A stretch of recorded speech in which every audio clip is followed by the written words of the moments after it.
Hi, everyone. Okay.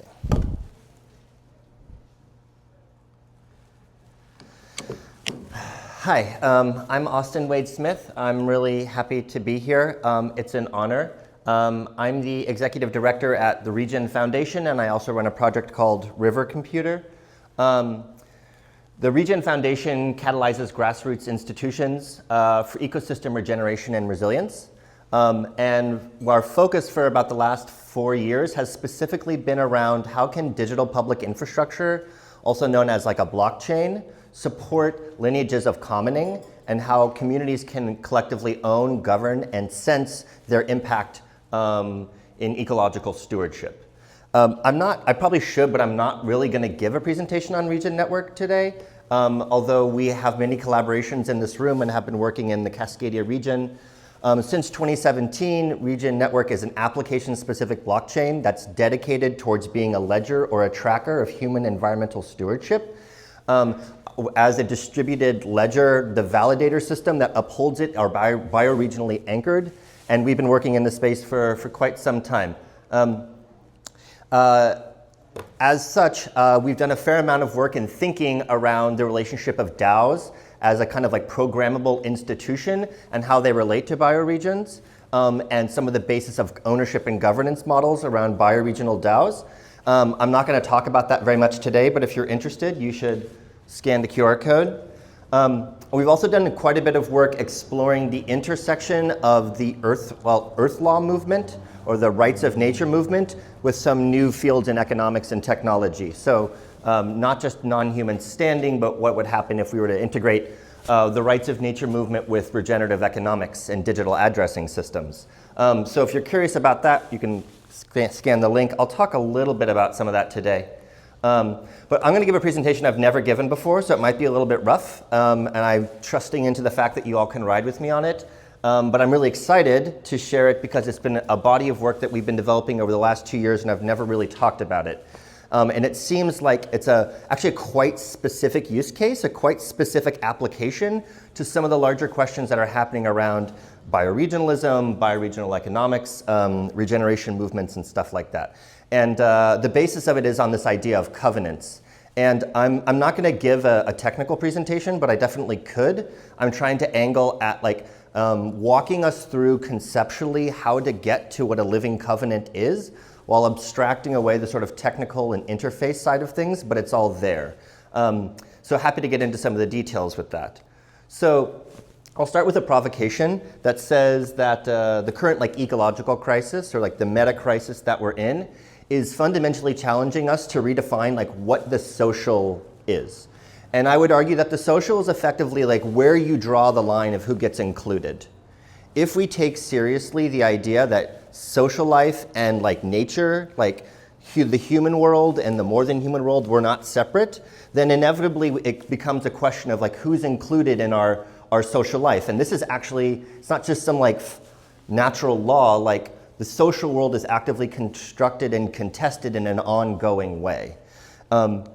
So I think in the process of revisiting and rediscovering our own like social species and what we are as a social species, we're rediscovering a kind of like core contract that I'm going to argue is like what makes us human. And you could call this like reciprocity. You could call this like co-capacitance. I think it's essentially the basic idea of regeneration, which is that there's a being, an I, that in stewardship and care to the world that supports me, in kind, it sustains and supports me. This is this loop that we were once really good at doing and we've lost our way on. And so that's kind of like a spoof on the social contract, and I might call that like an eco-social contract. This is like an eco-social contract of reciprocity, or maybe I'll go so far as to call it like a kind of covenant, which is a charged word on purpose. So one of the really interesting things about the work that we've been developing is we typically think about this idea of like reciprocity or regeneration or right relation as a kind of like something that's embedded in your corpus, or like it's a kind of energetic spiritual thing. But some of the work that we've been really focusing on over the last couple of years is exploring how we embed this covenant of reciprocity into other kinds of systems. Like if we take seriously that humans and nature are not separate, then the systems that we built are also living systems at the same time. And so how can we embed this covenant of reciprocity and right relation into our economic thinking, into the computer systems that we design, and even like the laws and like legal policies that we make?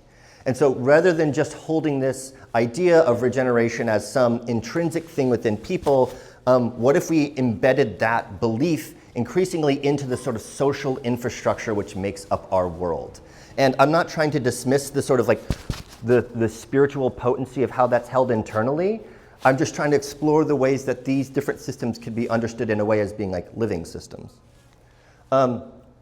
So one of the focuses for our work has been around how communities collectively govern definitions of value.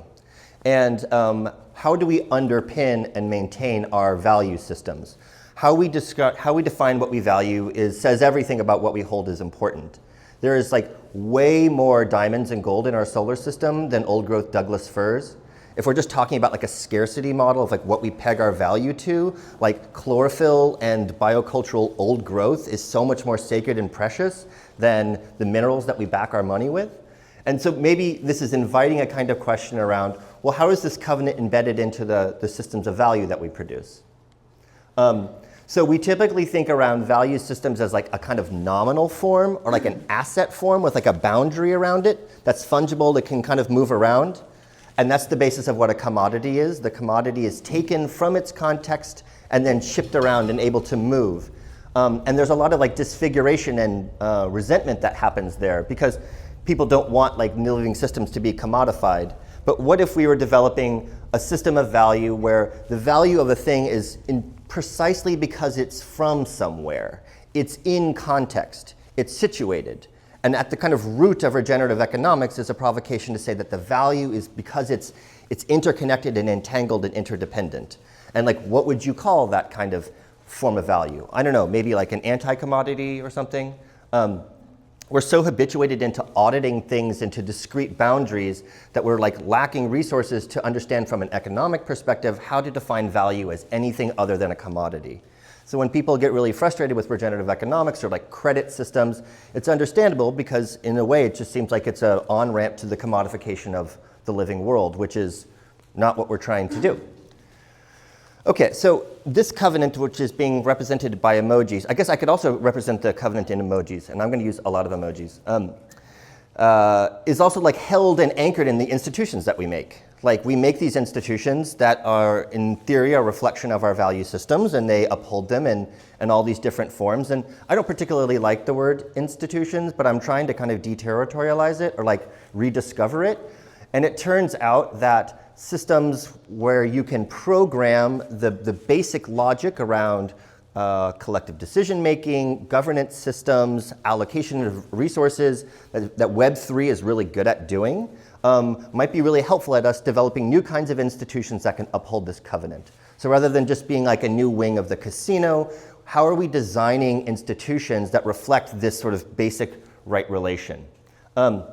And so in our work, we do that kind of the way all movements begin, and these are all photos of projects that I'm actively involved with, my team and I are actively involved with, where we think about this covenant as a kind of container for people to come together to discover how they might work together towards a more resilient future. It's just a container that pushes like the rest of the world out for a second to allow people to discover something together. Yesterday, Martin from Novo mentioned the kind of negative repercussions that happens when people rush in assuming they know the answer. And that's particularly charged when that's like with an indigenous nation and a set of allies. So what if a covenant is a space, a kind of like tool to create a space where we're discovering what we could do together? Like we're so habituated to think that a hammer is a tool, but like a ceremony or a system of gathering is also a kind of tool. So we're making these covenants as sort of containers for gathering together to discover how some of these new technologies and economic models might be in service to right relation. And we're actually like making these as MOUs. I call them sacred MOUs. Basically my Google Drive is like full of like blood oaths where we're committing, in this case my organization with a Maori nation, we're committing to exploring on a path together what would an integration of blockchains and smart contracts look like be in service to their wairua, which is a Maori word of saying cosmology. And this creates a kind of place, like a kind of somewhat formalized place where we can discover allyship and like how we can work together on something. In the Maori context, my colleagues refer to this as a waka, which is the Maori word for a canoe. So you can think of this like a kind of vessel, like a covenant as a kind of open container or a vessel through in which we're discovering how we can work together and how we might implement different kinds of technologies in service to this right relation premise. Right, so here to the idea of like a living treaty, which is in a way of thinking about like an open container where people can enter into an interaction and like uphold their end of the covenant. So I'm thinking of living treaties as basically an open container for actors to uphold and be supported by the work that they're doing. You can think of it not like a big, heavy institution, but like an agreement that lives out there in the world. And part of the reason that this got me excited early on, I'll go back actually, is in thinking about the number of treaties that say in the 19th century in the United States were broken between the US government and indigenous nations. I mean, there's countless numbers of them. The thing is that those treaties weren't broken then. They're being broken every single instance since that happened. Treaties are living things. Contracts are living things. And it brings me a lot of agency to think, well, I should just stop breaking that treaty. It's not like we're going to go back in time. It's continuously happening. And so I like in this idea of integrating the social and the ecological world together, we understand that increasingly what we make are living systems, and we could think of these contracts or these covenants as living things. So this is where it gets kind of interesting with some of the technical dimensions of this. Because, okay, I could structure a contract to say, I promise to hold the line on deforestation in the upper Amazon to prevent logging companies from cutting down old growth trees. I could make a commitment that says I'm going to plant 2 hectares of mangrove trees, or I'm going to engage in surface rehydration efforts in Texas, for example, to replenish an aquifer. You make a kind of commitment, a kind of contract, a promise. And then through the nature of how distributed public infrastructure works, like digital blockchains, that promise is just like running. It's like you're hitting play and it like doesn't turn off. So we're making these promises, these commitments around upholding this core basis of reciprocity, and we're allowing them to just like run openly on a machine that doesn't go off. And that's basically the idea of like a living covenant. So it's like a contract that's like playing, it's living.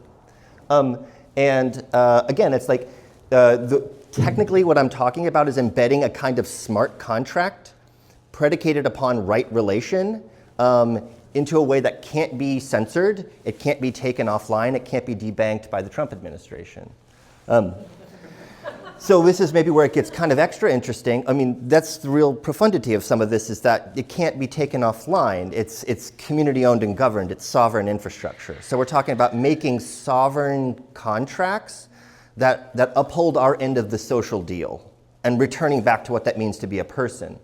Okay, but then this is where it gets kind of extra interesting, is that, well, there's been this whole movement within novel developments for the Earth Law movement, which says non-human entities have the right to flow, the right to stand, they have subjecthood. If a corporation can be a person, why can't a non-human entity?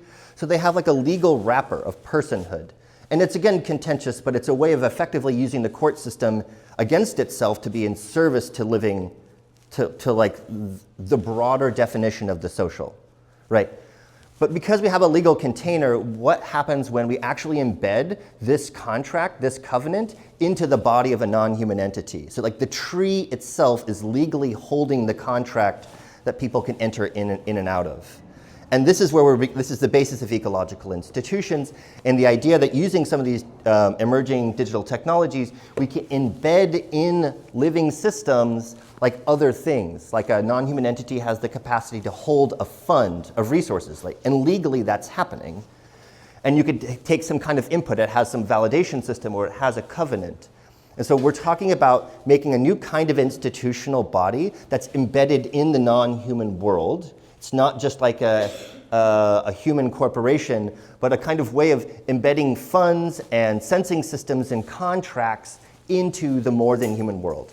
And if this sounds like crazy, then I think my point is getting across. Because it's actually possible to do this. We can actually embed in the more than human world, like the ability to have more than just standing.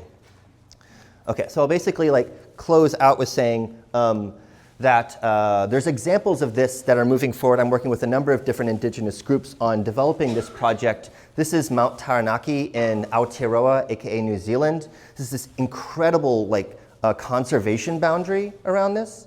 And it's also a legal person. So this has the right to like sue in its own defense in court in New Zealand through both Commonwealth and Maori law. And we're talking about the potential of what would be like a covenant that's held by the mountain, that if you're stewarding or protecting the mountain, signing a petition, urging against Congress or something, or Parliament to defend it, or actively taking efforts to like maintain its biocultural heritage, that you could be like rewarded and compensated by the mountain itself. And there's like a lot of examples where this is possible. This is currently all the places that we're doing this. And the idea is, okay, we're formalizing this essential social pattern and forming a new like generation of institutions that are upholding it. And I like to think of this idea that effectively we could live in a world where there are pools, funds, that are being maintained by like a covenant, that any person who chooses to be in right relation with that bioregion, with that entity, could be supported for doing it. And they don't turn off, they don't go away. And it's like building a sort of infrastructure or like formalized constraints for us to honor our own pact of reciprocity. So I'll leave it at that. One kind of closing thought is we've discussed lots of ways with which capital, philanthropic resources, et cetera, is like trying to find its route down to the ground. Like we're in a moment where there's tremendous wealth transfer, as Cheryl pointed out earlier, and it's lacking routes. It's lacking routes to get down to the ground. That is exactly the way that like currents flow like with water systems, and it's exactly how like electrical systems work. Like we have a circuit that's ungrounded, it can't go anywhere. And so I think that what we're effectively doing is building a generation of entities and protocols and organizations which are allowing all of this resources to become grounded. And that ground symbol like resonates for me. So if you have any curiosity to learn more about ecological institutions and living covenants, I encourage you to reach out to me. We'll be doing some of this with some of the larger BioFi movement in discussion with Ecuador, maybe up here too. So yeah, thanks for your time.